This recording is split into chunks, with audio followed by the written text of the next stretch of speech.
Malam ini kita bakal ngobrol soal Wangsit Terakhir, cerita horor yang bener-bener penuh misteri dan nuansa menegangkan. Cerita ini Ya, bercerita tentang Pak Broto yang baru mewarisi rumah joglo tua di pinggir desa. wah, saya jadi merinding aja dengar ceritanya ya. Rumah itu, katanya, dikelilingi pohon Kamboja dan tentunya, punya banyak rahasia yang tersembunyi di dalamnya. Iya betul.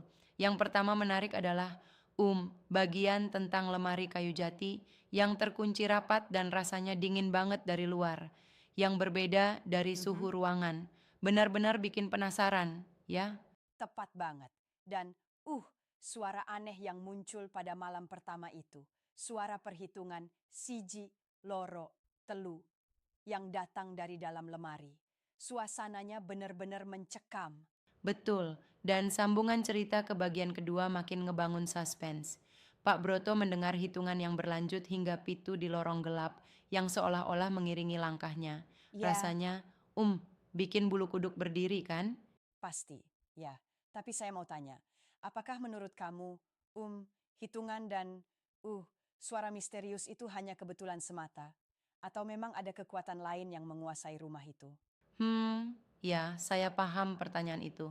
Cerita ini mengaitkan kejadian itu dengan perjanjian mistis yang dilakukan kakek Pak Broto melalui ritual di malam-malam tertentu. Ya, Jadi, walaupun ada sisi logika, unsur mistis memang kental di sini.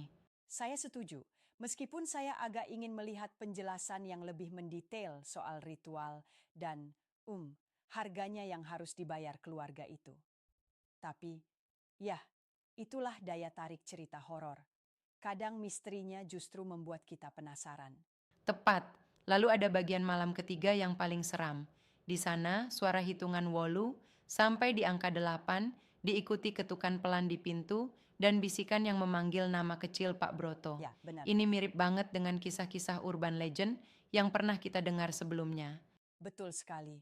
Dan yang menarik lagi, setelah Pak Broto kabur dari rumah itu, rumah pun dijual ke sepasang pengantin muda yang kurang percaya dengan cerita mistis.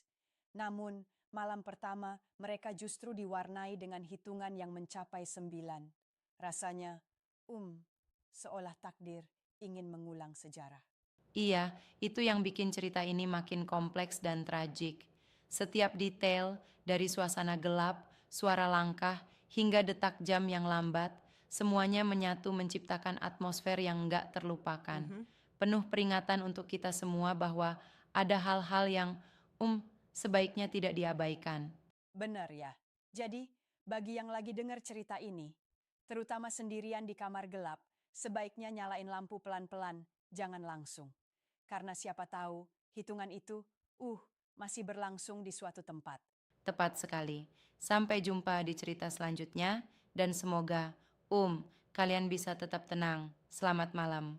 Kalau berani Ya, mendengarkan.